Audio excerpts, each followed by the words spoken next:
Meet Eric Bailey, not just another motivational speaker. Google has ranked Eric the #1 activational speaker on the planet.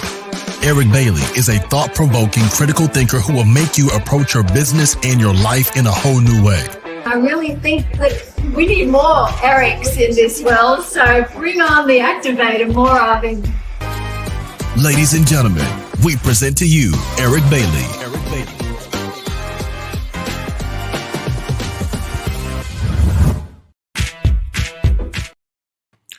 Well, hello, everyone, and welcome to my Life After 60 channel. But we're going to switch it up today, and we're going to talk about a topic that's been broached to me quite a bit, and it's how to become a motivational speaker. So I've been speaking for over 30 years. Made a lot of mistakes, still make a lot of mistakes. However, I've done a lot of things right to get me at a level that I'm at right now. And I just want to share with you who are thinking about inquiring about becoming a motivational speaker. What are some of the groundwork? What are some of the things that you need to do? So what I want to do is I want to sort of put it in perspective of having a to-do list. For those of you who have ever done any cooking, and I've recently have picked up the art of cooking, making dishes that I've never thought that I could make. But when I first started making those dishes, I learned very quickly that the one thing you can't do if you've never done it before is just throw things together. There's a structure, there's an order. So number one, you got to get the right ingredients, and then you've got to be able to mix them in right. Then you've got to observe them. You've got to watch them. And then afterwards, sometimes they don't turn out very well. And you have to go back and you have to adjust. You have to take out some things, put some more things in. So it's a process.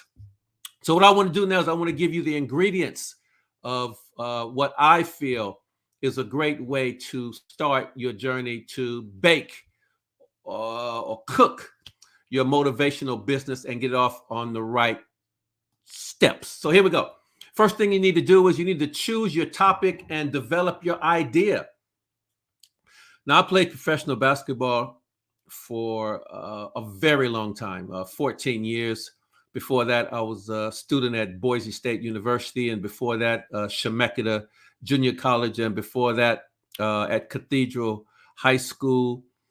And I had to learn very quickly that I wasn't great at any level in any of those, and I had to get better. But what I also had to do is I had to choose what my weapon is. What was I really, really, really good at? So 6'5", 6'6". I was never going to be a center. I wasn't going to dominate the paint. I wasn't fast enough to be a point guard. So I became a shooter. In order to become a shooter, one thing I had to do is I had to shoot the ball. So many a nights, many a nights, I would be over at the courts near my house taking jump shots. On weekends, I'd be taking jump shots. I would just shoot the ball until I became a very good shooter. So therefore, I was known as a three-point shooter, as a marksman, as a shooter, as a long-range bomber. So my topic in basketball was, you know what? I am the best shooter I can possibly be. That was who I was. When I retired from basketball, I decided I wanted to do something in life, and it was to be a professional speaker. So I had to choose what was my topic. Was I going to be talking about typing or IT or sales or retail? No, I'm going to be talking purely on motivation, mindset, vision, and goals. That's my lane. Now I can shoot off and get off that highway on a few different areas, but it always comes back to the mindset. Once I developed what I was talking about, I got a clear picture about how I was going to relate my life from South Central Los Angeles, my life in sport, my life in coaching. How was I going to put that into a perspective of why motivation and vision and goal setting, cultural organization, accountability, personal responsibility, mindset, how was all of that going to transcend into a corporate message Therefore, I chose, right, okay, you're going to be an activational speaker. You're going to be a motivational speaker. So that was what I needed to do. Then I had to look at, okay, what was my idea to get that in the marketplace? So if you're now just starting to think about becoming a speaker, you have to think about what lane you're going to be in. What are you going to specialize in? Be an expert in that. Now, I'm not saying you have to be an expert in speaking, but you have to be an expert in living, feeling, dreaming, articulating your message with your heart. The best speakers that I know, your Les Browns, your Eric Thomases, your Harvey Eckers, your going even way back to Jim Rohn, like all of those people, they were passionate about one message. And one message was mindset, or it was accountability. So for me, it's about my vision, it's about my goals, all based around that. The next thing you need to do is you need to identify your audience. Oh man, let me tell you about this. I made the biggest mistake of my life when I first started speaking, thinking, okay, let me go back. So everything I'm telling you right now, I've lived it. And I've made many mistakes. And what I'm trying to do is hopefully help you not make the same mistake. Now, it's great to make mistakes because you can learn from them. But sometimes you make mistakes that set you back years and years and years, and you got to play catch up. So one of the things that I did wrong, I'm not going wrong. One of the things that I did that caused me to deviate off of my main goal was identifying my audience. So when I first started speaking, I thought that my message, how I delivered, who I was, would just be transcended to every single genre. Everybody would, gravitate toward my message, and I would skyrocket to number one in the speakers list right away. Wrong. You have to pick an audience that, number one, resonates with you and your message and your delivery. I was at an event once, and I thought that, you know what, my energy and my passion and my enthusiasm was just going to just skyrocket the whole building, and I'd walk away feeling like, wow, you were fantastic. But instead, the organizer pulled me to the side and said, hey, Eric, that energy, that amount of enthusiasm, we don't do that. We're doctors and we're lawyers. We're Monday. Like it was almost to the point where you tried to take who you were and force us to go along in a ride with you. So then I had to start thinking about, okay, who is my audience? My audience is an audience who wants to have a roller coaster of emotions. Like for me to go and speak at an event now, I choose the events based on what the brief is. See, back then, I didn't even really go through, have a one-on-one brief. I just said, right, I can do that, and I went. So I had to identify my audience. My audience now is the younger generation, younger demographics. My audience is anyone in sales. My audience is personal development junkies. My audience is corporates who want to talk about leadership and talk about vision and talk about goals. But my audience is those people who identify that the way I present is going to give them benefit. You see, I don't use a podium. I don't stand behind a lectern. Very rarely will I have slides and pictures and words. And so I make sure that before I even accept the job, I talk to them, make sure that they know that what they're going to get is going to get me, interactive, energetic, in their face, fun, some music. Like it's going to be beneficial to their audience, but as long as they understand this is what they're getting. Because some people I know have started their journey and bombed, not because they weren't good, was because their audience weren't receptive to the way that they made the delivery. Here's the next one, practice. And I do mean practice. The same way I would go and I would shoot and I would shoot and I would shoot and I would shoot. That's the way I started my speaking. I would practice my delivery. I would practice my interactiveness, pretending like there were people in the crowd, pretending like people were I even pretended like people were heckling me and how I would go back. I was pretending like people were just, looking down or not engaged. What would I do? I practiced different quotes. I practiced different styles of presentation, not how I delivered, but different phrases. I did so much practicing that I got to the point that I became a robot. So what I needed to do was then I joined the Professional Speaking Association in my area, and I got to watch other presenters, how they speak. I got to talk to other people. And the one thing you want to do when you first started is you want to rally around other professionals, other people that you can learn from. And I did that. And because of that, I was able then to practice my presentation in front of my peers. And I was critiqued. And sometimes I would come on thinking, oh man, like, did I sound like that? I was bad. But what I also did was I was able to gain a lot of confidence from the great things that they were saying. And I built on that. So when you're first starting, remember, number one, choose your topic, develop your idea. Number three was identify your audience. And number four, and then practice, and then start going to the professional speaking associations in the area. Maybe start going on YouTube, maybe identifying with some key speakers, watch how they present, get some ideas.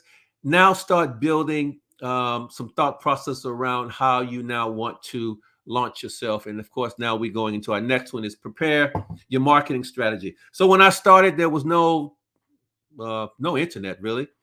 There was no LinkedIn, no Facebook, no Instagram. There was no TikTok, no Snapchat. There was none of the types of ways that you could market yourself the way they are now. So it was very tough. It was cold calling, knocking on doors, sending letters, going to events and talking to people. But nowadays, it's so easy. It's so simple for you. I always say to someone, if you're going to start speaking, once you do the first 3 steps, the next thing you do is you make some sort of an indent into your social media. So example. So if you have an Instagram page or if you don't have an Instagram page, first thing I would say was, LinkedIn page, get that going. And then Facebook and Instagram, and just start doing some posts. Just posts about your topic or what you're doing. If you go into events, start showing yourself at events. Just start branding yourself as someone who's in that lane. And then once you do that, then you start thinking about getting a website, maybe a blog, YouTube channel, podcasts, and just start making your way into the area. And while you're doing that, you continually do all of the other things. And remember, you're going to make mistakes. It's not going to be perfect. You're going to have many, many, many nights where you're going to be tossing in your sleep, thinking to yourself, I should have said this, I should have said that. It doesn't matter because you're just starting. And as long as you're feeling like you are on course, on track to transform the lives of others, then just keep going, because organically you will improve and you're going to get better. And just like I've got this YouTube channel here, I procrastinated such a long time for doing this. And finally, I just decided, you know what? I'm just going to do it. And I'm going to do it until I can just get it to the best of my ability and start adding in different features, different factors. And that's exactly what I'm doing right now. So I'm here today because a lot of people are pulling me up on the side and saying, I've been working for 40 years. I've got a message, or how do you get started? Well, what I'm doing is I'm giving you the roadmap of how you can get started. The next thing you want to do is you want to sign up for conventions that offer speaking opportunities and speak for free. I said it. Speak for free. Why do you want to speak for free? It's because you need to test your material. You need to get out there and you need to see, understand, and feel what it's like to be in front of a room, whether it's in front of 10 people, 20 people, 30 people, 1,000 people. Do you know my first presentation was at a primary school with grade 4s. and they tore me to shreds. I walked away thinking, oh man, there is no way I can ever do this again. But then I started to really start to feel like, okay, they're grade fours. You need to change the way you speak to a grade four. You can't speak to a grade four the way you would speak to a grade 12 or university student. So I had to adapt. And then I started to get better. And then I graduated and got into year sixes, and then year 10s, and then year 12s. The next thing you know, I had a speaking business predicated based on high school students. And I did that for almost 15 years. And then I moved into the corporate sector. And then I moved into the big events, working on stages with like Sir Richard Branson, Arnold Schwarzenegger, Tim Ferriss, all the big names. I was speaking in front of 10, 15, 20,000 people in an arena. But why? How did that happen? Because I started by understanding that in order to get to where I had to be or where I wanted to be, I had to make sure that my material and my confidence was sky high. And yes, you might have to take some freebies, some low-paying gigs first to develop your craft. Sign up for these conventions. You can just go on to just Google, and you can find conventions where they're also offering opportunities for people to come and speak for free. You can get your message out there, your marketing material. And the best thing about all of that is that you can learn to grow. And if you can, at all stages, get it recorded. Because if you can get it recorded, number one, you can learn from it. And then you can dissect parts of your speaking and maybe turn that into promo videos, snapshots, and use them as marketing material. So anytime you get a chance to speak for free, get a friend, get someone that can come along with you, record you, take some photos. Make sure you take photos of yourself with other people in the audience. Get some testimonials and start just banking up lots and lots and lots of great material so that you can turn that into a speaking business. And the last one, you got to keep it real. What do I mean by keep it real? The speaking business professionally is not for the faint-hearted. You will not become successful overnight. You're not going to go from not speaking to commanding a speaking fee of 10, 15, 20, 30, 40,000 in 12 months. Not even 2 years.